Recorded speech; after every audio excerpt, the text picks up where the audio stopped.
I have lived most of my life in houses that remember more about me than my family does. Rooms that kept the sound of my voice and the smell of my aftershave longer than anyone else, and this one, a weathered two-story at the edge of a small Midwestern town where the freight trains slide past just after midnight, is no exception. It knows the weight of my footsteps on the stairs, the rhythm of the kettle when it begins to grumble on the back burner, the soft rasp of newspaper against the oak table where I mark the crossword with the same fountain pen my wife gave me the spring we thought we had all the time in the world.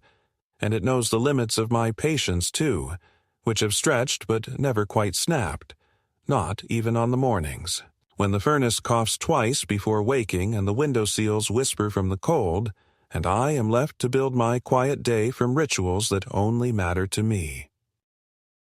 I am 74, a retired high school history teacher with a spine that announces itself if I sit too long and knees that bargain with me before I climb ladders, a man who can still recite the opening of the Gettysburg Address without prompting, and parallel park a long sedan in one calm, careful motion, but who has found that in the arithmetic of aging, it is not the subtraction of strength that stings so much as the subtraction of audience, because strength can be measured and adapted to, while audience is everything that makes your words land somewhere other than your own chest.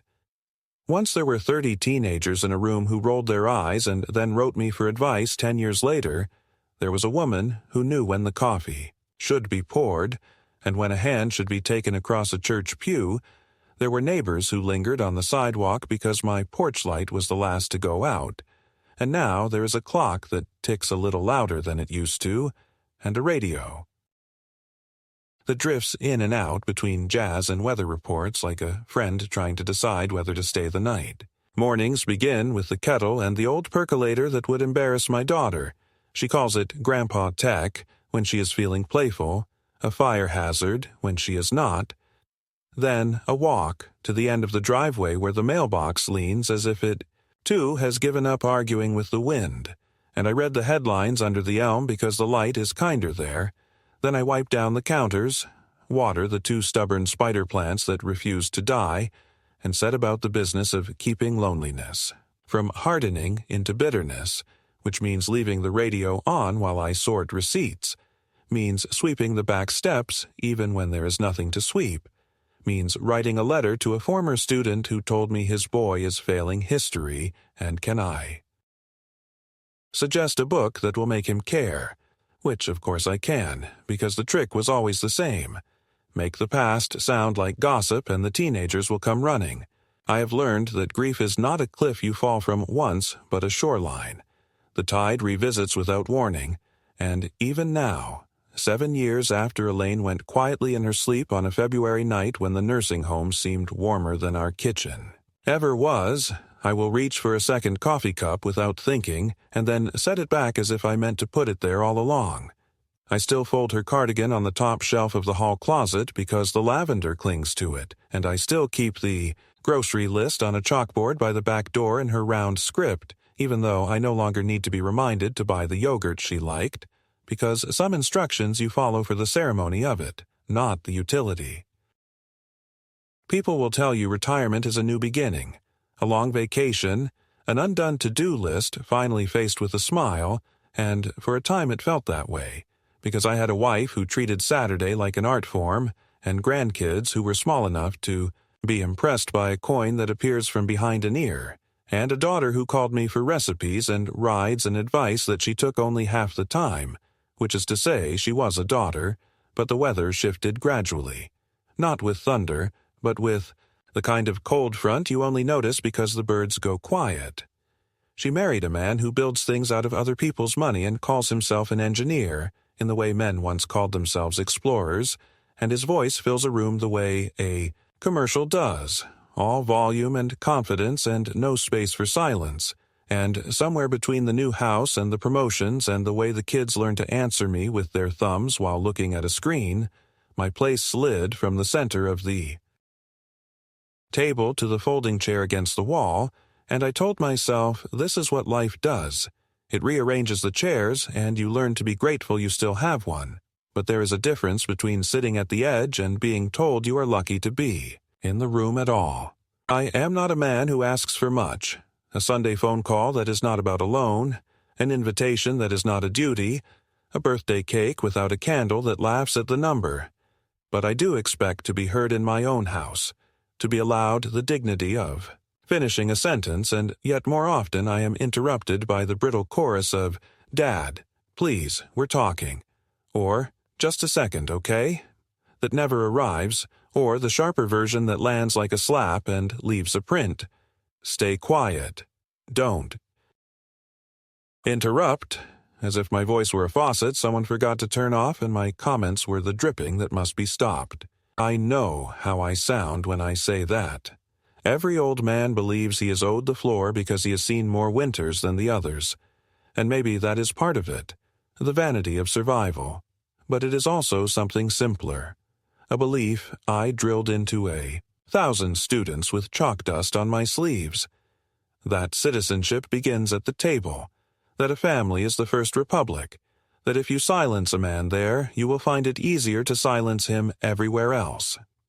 And when I sit at my daughter's sprawling kitchen island while the margarita machine purrs, and the speaker in the corner insists an algorithm knows what we want, and I offer a modest opinion about interest rates or the school bond or how much salt a teenager should be allowed to throw at a steak, and I am told with a smile that has no warmth in it to let the grown-ups talk, I am not offended for my ego so much as for the idea that families teach respect by practicing it. On Thursdays, I volunteer at the library where the heating vents ping like crickets and the regulars know my name. And there I am, still Mr. H. The man who will take your fine down to a number that doesn't sting because you're trying. The one who knows which biographies are honest and which are vanity projects. The one who straightens the map drawer and leaves a peppermint in the staff sink. And those hours remind me that usefulness is a habit you can maintain, that there is dignity available for the price of showing up. And when I turn the key in my front door at dusk, hands cold from the steering wheel, I am a man who belongs somewhere. But the weekends are for family, or that is what I was taught by my father, who wore his Union jacket to the grocery store because he believed in banners. And so I measure out my patience like coffee grounds and bring a pie if requested and a check if not, and I tell myself the interruptions are a fashion that will pass, like big collars and open concept plans, and I try not to hear the new vocabulary that has crept into the house, the language of efficiency and outcomes and upgrades, words that sound to me like moving trucks, words that make everything a transaction and every one a liability or asset. I am not naive about the body. It slows, it forgets, it drops a glass now and then, and I do the things you are supposed to do. I label the circuit breakers with a bigger marker. I keep a notebook by the phone to write down the names of people whose calls I do not wish to take twice. I set reminders on a device that pretends it is a helpful roommate but gossips with the meteorologists, and I get my teeth cleaned and my eyes checked and my blood drawn on schedule, and the results are always the same. A polite nurse tells me I am the healthy kind of old, the kind who will probably get another decade if he does not do anything heroic. And I drive home relieved and a little ashamed of the relief, because I know 2 men my age who would take my knees and my cholesterol in a heartbeat and lace up their bowling shoes. What I have not learned, or perhaps what I have refused to learn, is how to make peace with being edited out of conversations that concern my own life. Last month, my daughter sent me a link to a brochure for a place with a name that sounds like a lake that has never seen wind, all brushed steel and smiling nurses and men in pressed polos discussing bridge. And when I called to say that I was not interested in living anywhere that was proud of its calendar of engagement opportunities, she said it was just information, and could I please be open-minded. And I said I would visit if she promised to sit with me afterward at our kitchen table where the dent from my wedding ring is still visible, and we would talk like 2 adults. And she laughed and said, "Of course, Dad, don't be dramatic." and we scheduled a Sunday dinner that she promised would be about next steps and options, which are words that put their hands on my elbows and steer me somewhere I did not ask to go. The truth, the one I pour into the sink with the old coffee at night, is that I could have kept teaching another 5 years if the district hadn't dangled a bonus for those of us on the high end of the salary grid, and that the day I handed in my keys, a part of me took a long walk and never came back. I miss the officious smell of dry erase cleaner and the way a classroom hums at 2:15 p.m. I miss the steady ache of being needed, and I am embarrassed to admit it, because men are supposed to pretend their contentment is self-charging. But mine has always been plugged into other people, and retirement has been a lesson in what happens when all the outlets are already in use by devices that glow brighter than grandfathers. I do not say any of this out loud at family dinners anymore. I tried, and the room shifted the way it does when someone knocks a picture off level and no one wants to fix it. And then my son-in-law's watch vibrated as if the time itself had decided to interrupt me, and my daughter's smile took on that customer service shape, and what I got in return for honesty was the instruction children get when they are too close to the stove. Stay quiet, don't interrupt, we'll handle it, which is the kind of thing you can let pass once or twice if you are tired, or if you believe there is goodwill in the room, but repeated often enough, in a tone that sounds practiced, it sets like plaster around your throat. So I move through my days collecting the kind of proof no one asks for: a perfectly folded laundry basket, a car with every receipt in its proper place, a lawn trimmed along the edges where the mower doesn't reach, a stack of paid bills paper-clipped, and dated as if I were my own bookkeeper, because I can feel something assembling just beyond the edge of my understanding, a plan that uses the word care as a password and the word safety as a lock. And I have learned that when people begin to speak about you as if you are a project they can manage, the next step is a meeting you are not meant to lead. Perhaps I am wrong, and Sunday will be what Sunday used to be: roast chicken and the scratch of forks and a granddaughter asking me to tell the story about the time I met a senator who turned out to be ordinary, but there is a stiffness in the air I cannot quite exhale, and I have written my own list on the back of an envelope just in case. Names and numbers and a reminder that the deed to this house is in the second drawer of the desk under the tax files, because even a man who has been told to sit quietly needs to know where his voice is kept. I had not expected the evening to turn into a trial, but in hindsight perhaps it was foolish of me to believe otherwise, for there had been warnings in every sigh my daughter gave me on the telephone, in every dismissive nod her husband delivered, when I spoke more than 3 words in succession, and yet I still clung to the belief that family dinners were meant to stitch together what life and distance had worn thin. So when they invited me over on that Sunday with the promise of roast chicken and laughter, I combed my thinning hair with extra care, polished my shoes until the leather shone like the days when I was still expected at staff meetings, and carried with me a small bottle of wine I had been saving for what I thought might be a celebration of belonging. Their house was bright with that new money smell, furniture too polished to look lived in, walls decorated with prints selected more for trend than memory, and as I took my place at the edge of their table, I realized how carefully the seating had been arranged, they at the center facing each other like hosts in a photograph, and me near the corner where the chandelier's light fell only in fragments, as if I were already half in shadow. The grandchildren, tall now and carrying their phones like shields, barely glanced up when I greeted them, and though I told myself they were simply young, simply distracted, a corner of my mind whispered that they had been taught not to look at me too long, lest they be reminded that one day their parents too would grow old and inconvenient. I tried to begin with small talk, weather, history, the kind of anecdotes that once made classrooms lean in, but almost immediately my daughter raised her hand with a smile that pinched her cheeks tight. "Dad, please, don't interrupt. Thornton is explaining the refinance." And just like that, my voice slid off the table like a knife pushed too close to the edge. I folded my hands and listened to numbers I had no stake in. Words like leverage and equity tossed back and forth as if they were confetti. And when I cleared my throat, attempting to say something about the way interest rates were climbing, my son-in-law snapped his fingers at me like a man silencing a dog. "Not now, sir. You'll get confused. Let us handle it." The silence that followed was heavier than any lecture I ever delivered, because it was the silence of dismissal, not disagreement, and I chewed my chicken with the taste of iron in my mouth.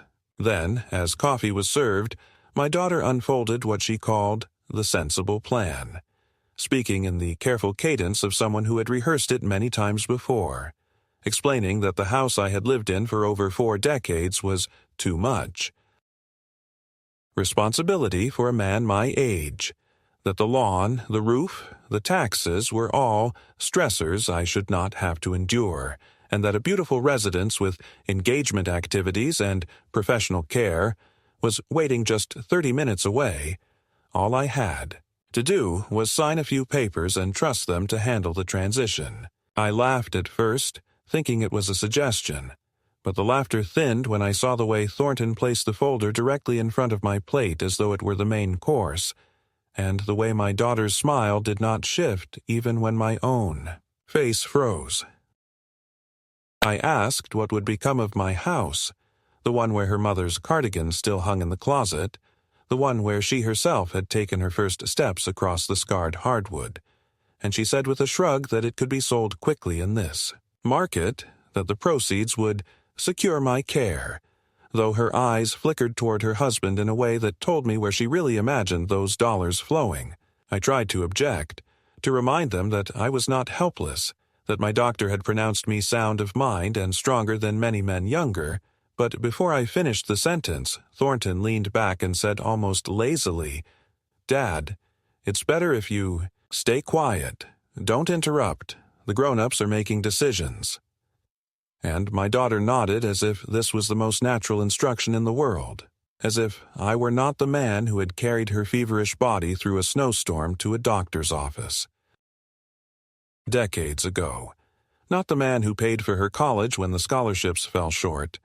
Not the man who buried his wife alone because she had been too busy to come home. The rest of the meal blurred, their words running together into a chorus of safety, efficiency, responsibility. But under it, I heard something colder, the sound of a lock turning in a door I had not realized they were already closing behind me. I noticed how Thornton asked twice if I had brought all my bank statements, how my daughter referred to managing rather than helping, how the grandchildren whispered when I reached for the salt as though even that gesture were evidence of decline. When dessert arrived, I was too sick to eat, staring instead at the folder with its tidy tabs, understanding that this dinner was never about chicken or family, but about removing the last obstacle between them and the deed, to the only place where my life still made sense. That was the moment, though I said nothing when something shifted inside me, when the quiet routines that had kept me docile hardened into resolve, for I realized that they were not waiting for me to falter. They were pushing me toward the edge, rehearsing my incapacity before I had even earned it, and if I did not act, the next interruption would not be a word but the permanent erasure of my voice from every decision that bore my name. It did not take long for the subtle slights to harden into open humiliations, as though the permission I had given them by remaining quiet at that dinner had emboldened them to turn their suspicions into a daily practice. And from that evening forward, I noticed how each interaction was less about conversation and more about performance, with me cast in the role of the doddering old man they wanted others to see. The first was trivial, or so I told myself at the time, a lunch at a restaurant where my daughter insisted on ordering for me, explaining to the waiter in a voice pitched high enough for surrounding tables to hear that her father had stomach problems and forgets things, though I had said nothing of the sort, and when I tried to correct her she patted my hand as if soothing a child, telling me to trust her. It was for my own good. Thornton chuckled openly, recalling an incident that never happened. inventing a memory where I spilled pasta across my shirt and caused a scene that required them to buy me a new one. And my daughter joined in, laughing as though I were not sitting, across from them with a clear recollection that no such episode had ever taken place. I could feel the blood rush to my face, the shame not of actually making a mess but of being slandered into incompetence, and yet any denial I offered was brushed aside with the cruelest phrase a child can deliver to a parent. You just don't. Remember, Dad, it happens at your age.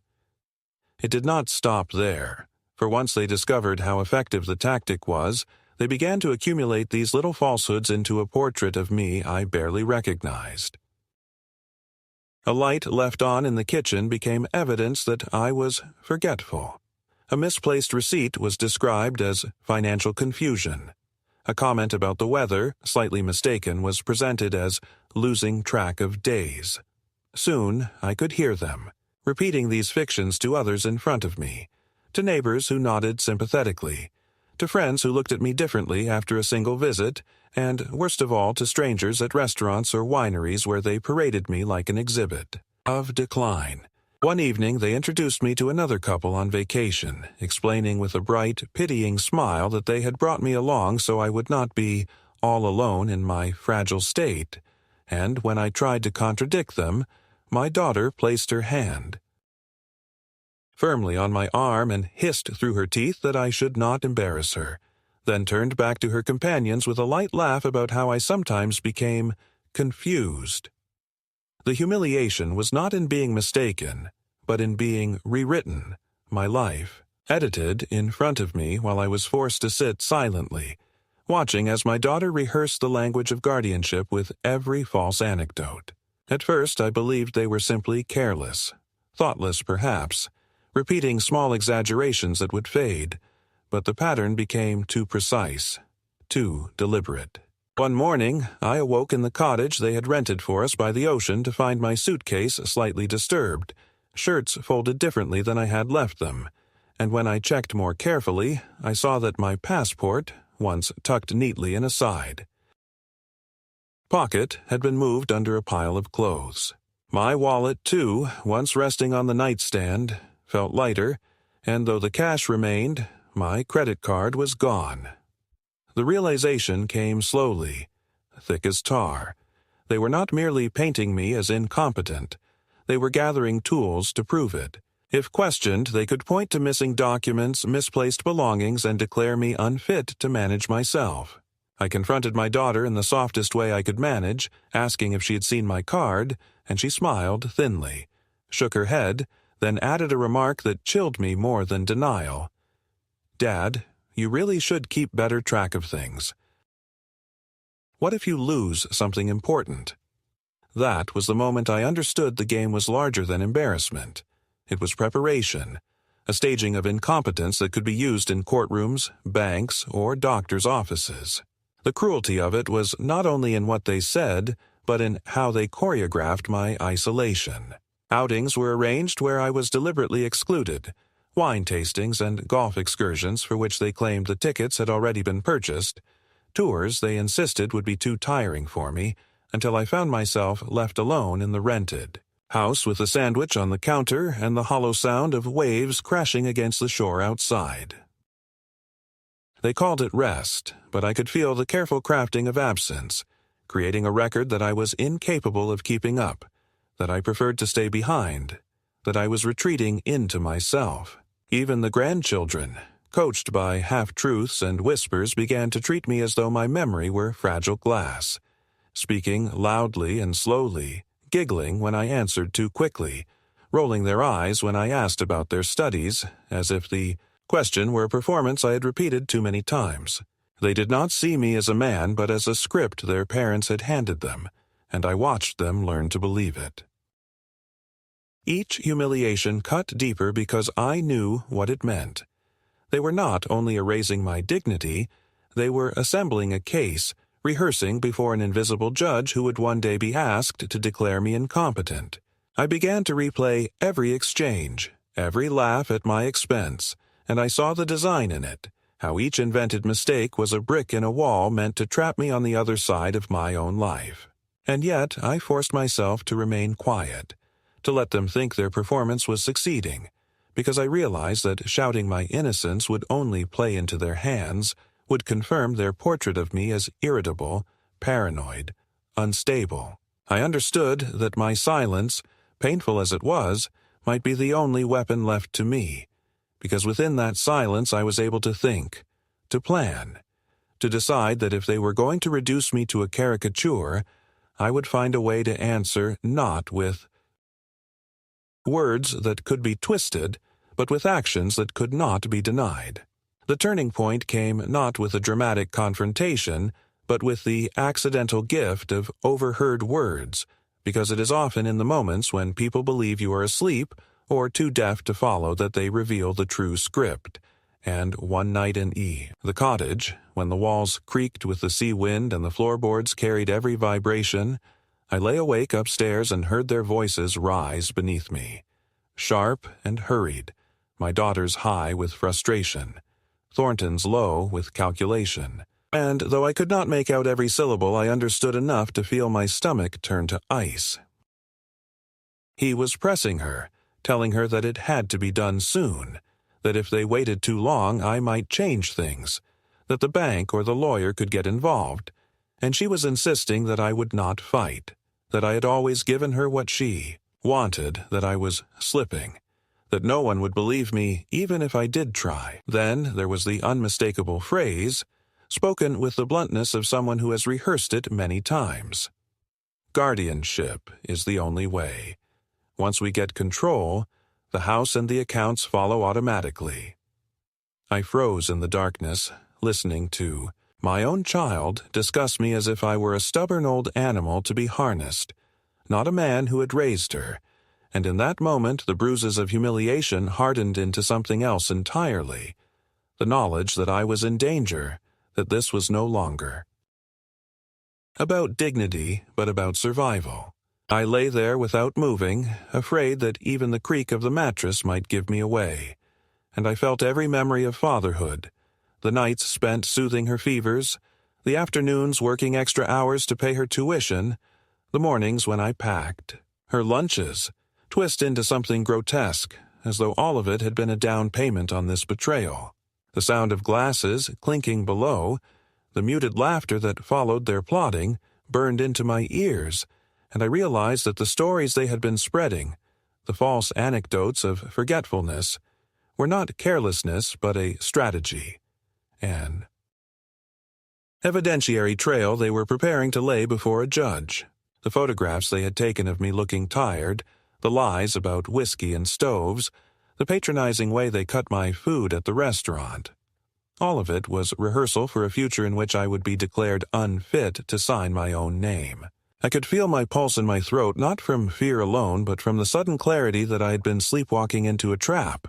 The following morning I tried to watch them more carefully, noting the way Thornton kept a folder tucked beneath his arm, how my daughter checked her phone repeatedly as though waiting for a message from a lawyer, and when they left for another outing that I had supposedly been too tired to join, I searched my room more thoroughly and confirmed my dread.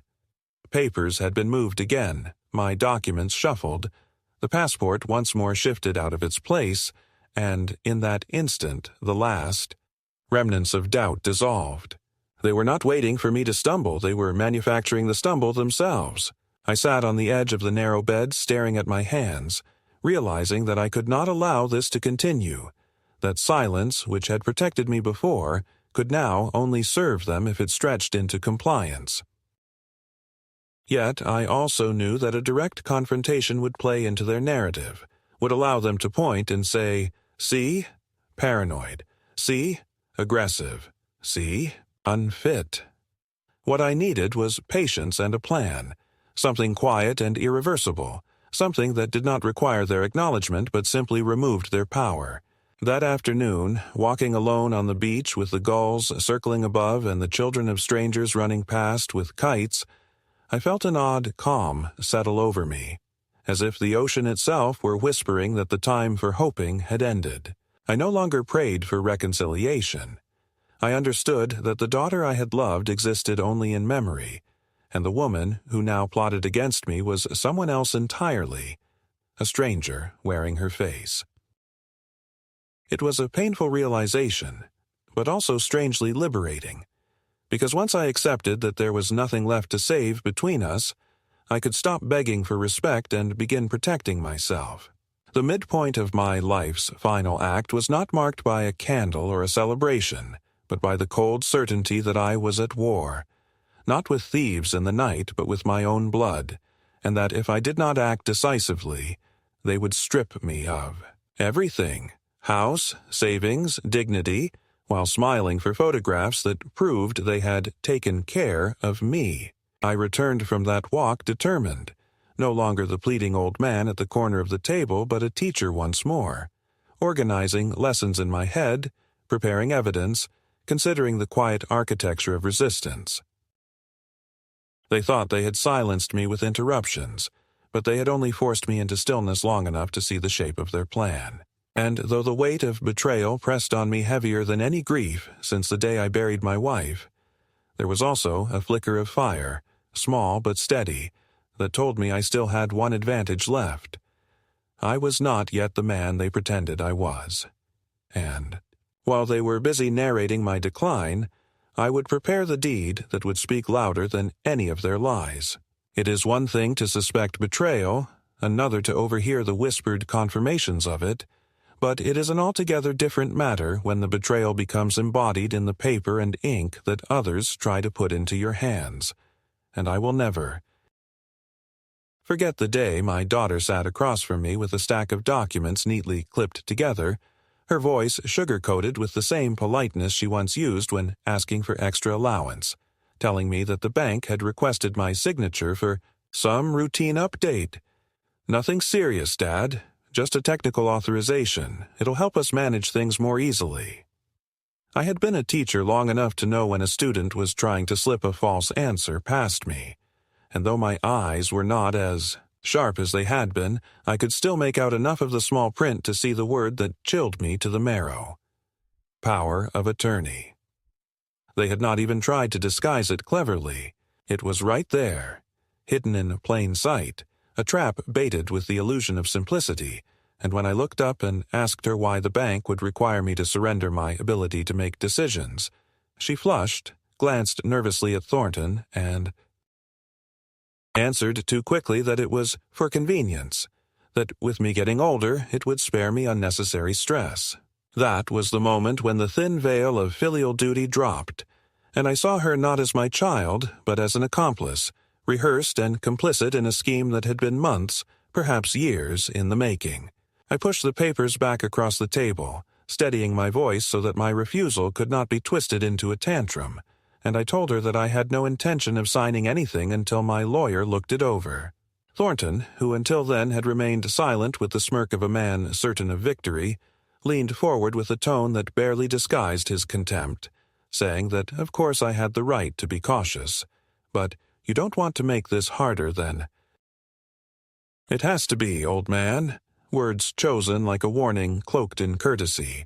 My daughter quickly interrupted, trying to smooth it over, telling me I was being dramatic, that no one was trying to take anything from me, but the tremor in her hand as she gathered the papers told me all I needed to know. They had miscalculated. They thought humiliation had weakened me enough that I would sign without reading, but humiliation had sharpened me instead, forced me into vigilance, and for the first time I saw their plan unravel slightly under the pressure of my silence. What followed in the days after was a series of smaller strikes, each one calculated to undermine me, to whittle away at the perception of my competence so that refusal would appear unreasonable. They began telling neighbors that I was forgetting things more often. They spread stories at family gatherings about how I had nearly started a fire or lost track of my medication. When I objected, they smiled indulgently, as though my protests were merely another symptom. At a dinner with family friends, my daughter even told a fabricated anecdote about me wandering outside late at night in confusion, something that had never happened. And when I slammed my hand on the table and demanded she stop lying, the entire Room turned quiet, all eyes on me, and in that silence I could see that she had achieved exactly what she wanted. I looked like the unstable one. Thornton whispered something about stress and old age, guiding the narrative smoothly, and I excused myself to the bathroom where I gripped the sink and stared at my own reflection, wondering how long they had been weaving this net around me, while I, foolishly, still believed we were a family. The theft of my credit card and the deliberate shifting of my passport confirmed that they were preparing to move from rumor to action. I discovered withdrawals I had not made, attempts to transfer funds into accounts I did not control, and when I confronted them, they responded with the same poisonous calm. "Dad, you must have forgotten. Maybe you misplaced your card. Maybe you don't remember authorizing it." That phrase, "you don't remember," became the drumbeat of their campaign, the club they swung at every truth I tried to hold. I began keeping my own records meticulously, writing down the time I took my medicine, the amount of cash in my wallet, the days I paid the bills, because I realized they were trying to erode the only evidence that stood between me and their narrative, my memory. Each log I kept was not just a record but a shield, a desperate attempt to preserve my own reality against the tidal wave of falsehood they were preparing to unleash. The final blow of that period, the moment when suspicion and insult turned into unmistakable attack, came during an evening at an upscale restaurant where they insisted on taking me, presenting the outing as a gesture of inclusion, a family treat, but which I quickly recognized as another stage in their theater. They ordered dishes for me without asking, spoke over me when the waiter addressed me directly, and then, in front of a polished couple they had just met at the next table, my daughter began to describe me as if I were an invalid, telling stories of how she had to monitor my drinking, how I forgot where I was, how she had to keep me safe because I wasn't what I used to be. Each sentence was a dagger, and when I tried to defend myself, she smiled serenely and told her companions, "See? He gets agitated when he's confused," turning my resistance into confirmation of her lie. Thornton added his own venom, joking that I was more work than the kids ever were, and the strangers nodded with polite sympathy, the way one nods when presented with a burden rather than a human being. I left the table, staggering into the salt air outside, and there, on the boardwalk under the cold stars, I realized fully and finally that my daughter was no longer my ally in life, but the architect of my undoing. She followed me out, feigning concern, placing her hand on my shoulder and whispering, "Daddy, please don't make this harder, just trust us. We know what's best." And I pulled away from her, asking why she was lying about my health, why she was trying to convince the world that I was fading when I was not. She did not answer directly, only sighed and told me that it was normal at my age to forget things, that I should stop fighting the inevitable, and in her voice I heard not comfort but impatience, as if I were an obstacle she was eager to move aside. That night, lying awake in the narrow bed of that cottage, I understood that the fight had escalated beyond pride or even dignity. It was now a battle for the right to exist on my own terms, to keep my name on my own deeds and my hands on my own accounts. They had moved from whispers to fabrications, from fabrications to forged documents, and from forged documents to theft. The escalation was complete. I was no longer merely neglected or humiliated. I was under siege, and the walls of that siege were closing in. Yet, even as the weight of despair pressed on me, another force stirred within, the same stubbornness that had carried me through decades of teaching in underfunded schools, the same quiet persistence that had built a marriage lasting over 40 years. I knew I could not win by argument or pleading. I would have to do as they had instructed me with such cruel smugness. Stay quiet, don't interrupt. But this time, not because they demanded it, but because silence was the cover under which I would prepare the deed that would interrupt them forever. The day of reckoning did not arrive with thunder or confrontation, but with the quiet weight of decision. And though they believed I had been worn down into compliance, though they mistook my silence for surrender, I had spent those sleepless nights, constructing a plan so methodical that when the moment finally came it unfolded with the inevitability of a lesson I had rehearsed 1,000 times in my classroom. I went to the bank alone, presenting myself not as the confused elder they imagined, but as the man I had always been, orderly, meticulous, with documents in hand and every number memorized, and I sat across from the manager and calmly explained that my accounts required new protections, that any joint access once extended to my daughter should be terminated immediately. I blocked the card she had stolen, replaced it with one known only to me, and transferred what funds I could into a secure account. There was no anger in my voice, only the firmness of someone who has finally understood that protecting oneself is not selfishness but survival. And the bank staff, accustomed to stories of family betrayal whispered more often than people admit, did not question me. They only nodded gravely, processing the papers while I watched years of my daughter's entitlement dissolve into nothing more than canceled authorizations. From there, I went directly to the lawyer who had helped me after my wife's death, a man who remembered me not as a caricature but as a client with rights, and I laid before him the documents concerning the house, the one they believed they already owned by default, the one I had helped finance with the naivety of a father eager to remain a part of his child's life. He flipped through the pages, his finger pausing at the critical clause, and then looked up at me with a mixture of surprise and respect, explaining that I was not merely a co-borrower as they had led me to believe, but a co-owner, an equal claimant, to the property, 1/3 mine by law, and therefore protected against any unilateral decision.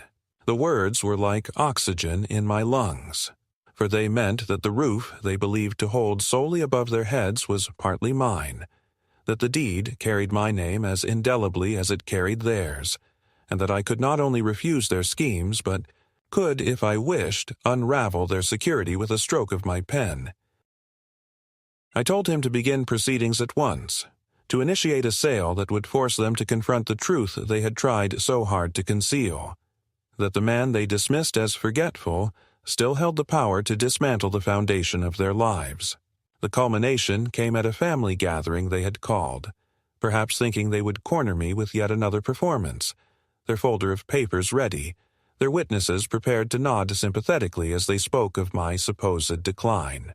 They did not expect that I would arrive not with excuses but with my own folder, thin but decisive, and that instead of defending myself I would announce the verdict they had never considered possible. They began, as always, with their chorus of concern, speaking over me, reminding me not to interrupt, explaining in patient tones how a nursing facility would provide me with safety, how guardianship would spare me confusion, how transferring authority to them was in everyone's best interest.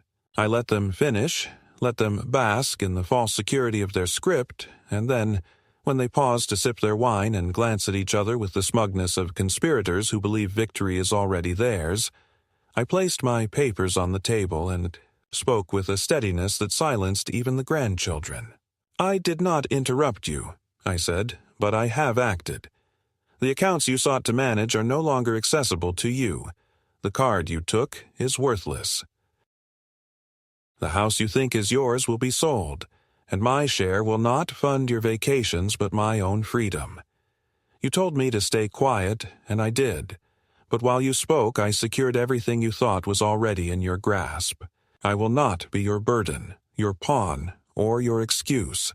I am still the man who raised you, and though you may no longer see me as such, I see myself clearly enough to finish this on my own terms."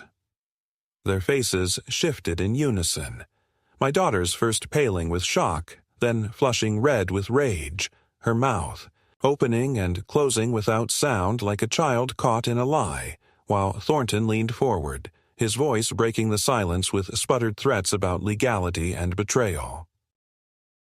I did not raise my voice. I did not argue, for I had learned that their weapons were words and that the only answer to words was deeds. I simply repeated that the papers were already filed, the accounts already changed, the process already underway, and there was nothing they could do to reverse it. The room, once their theater, became my courtroom, and though they shouted and pleaded, the verdict had been rendered in signatures that carried the weight of law. For years they had told me not to interrupt, not to raise my voice, to sit quietly as they rewrote my story. But in that moment the interruption was complete. Not with noise, but with action, with the simple, undeniable fact that, while they conspired, I had moved first. It was not triumph I felt, nor even vengeance, but something colder and cleaner. Justice, stripped of affection, stripped of illusion, leaving only the clarity that I had protected what was mine and severed the strings they had tried to tie around my wrists. They left the table in chaos, voices raised, chairs scraping, threats muttered under their breath, but I remained seated, calm in a silence that was finally my own, knowing that whatever came next I had reclaimed the one thing they could never fabricate or erase, the authority over my own life. After the storm of that evening, after the shouting and the slammed doors and the way my daughter's voice cracked into accusations that no longer held weight, there came a strange quiet. Not the fragile quiet of truce, but the settled quiet of finality, the kind that follows when something has been broken beyond repair. I walked back into my own house that night, not as a guest or an intruder, but as a man who had finally secured his borders. And for the first time in months, I slept without waking to check the drawers, without imagining footsteps in the hall or whispered conversations beneath my window. The papers had been signed, the accounts were safe, and the sale of the house was already in motion, not as an act of spite, but as the necessary step of extracting myself from the battlefield they had turned it into. I knew I could not continue living in a place where every room carried the echo of their plans, where each piece of furniture felt like evidence in their case against me. So I let it go, not without sorrow, but with the clarity that possessions are, nothing if they come tethered to chains. I found a small apartment in a building that houses people like me, older, independent, unwilling to be folded into the polite cages called communities. My new neighbors are not family, but they are companions of circumstance. Widowers who still drive themselves to the grocery store, women who keep their balconies crowded with plants, veterans who nod respectfully in the lobby, all of us united by the simple defiance of still choosing for ourselves. The rooms are smaller, the walls thinner, but the freedom is vast. I make my coffee in peace, read my paper without correction, and if I leave a light on at night, it is my decision, not evidence for anyone else's case. For the first time in years, I feel the dignity of being ordinary, of not having to defend my competence as though it were contraband. As for my daughter, the distance has grown into silence. At first she called, demanding explanations, accusing me of betrayal, even threatening to challenge the legal filings, but when I answered calmly that everything had been done properly and that she no longer had any claim over my affairs, the calls grew fewer until they stopped altogether. Thornton sent one letter filled with bluster about family obligations and financial fairness, but I did not open it. I handed it directly to my lawyer, who assured me that its contents, whatever they were, carried no weight. I have not seen my grandchildren since that evening, and though there are nights when the loss cuts deeper than I like to admit, I remind myself that love, which depends on lies, is not love, but performance, and I cannot mourn the absence of what was never truly given. I do not fool myself into thinking I won a grand victory. What I secured was not revenge or triumph, but the bare minimum every man deserves, the right to remain the author of his own life, the keeper of his own keys. It is a modest freedom, but one that feels immense after the slow suffocation of their schemes. I walk through the park in the mornings, the air crisp against my lungs, and I think of my wife, of how she would have approved of the stubbornness that saved me, of how she might have reminded me that sometimes the only way to preserve love is to let go of those who would twist it. I carry her memory not as a weapon, but as a compass, pointing me toward the small, steady dignity she always believed I deserved. When I look back now, I do not remember the interruptions as insults, but as lessons. Each, stay quiet, don't interrupt, teaching me that silence can be both a prison and a tool, depending on how you wield it. They silenced me to erase me, but I chose silence to prepare, to gather strength, to wait until action could speak louder than any protest. In the end, it was not my words that saved me, but the quiet deeds completed in offices and banks and law firms, the signatures that secured my freedom. I interrupted them not with noise but with fact, not with pleading but with finality. So, this is my life now. Quieter, smaller, but mine. The betrayals no longer haunt me like open wounds. They have scarred over into something tougher, a reminder that even in the autumn of one's years, dignity must be guarded with vigilance. If there is justice, it is not the kind written in law books or family albums, but the justice of waking each day to find that my choices still belong to me. And that, after all, is enough.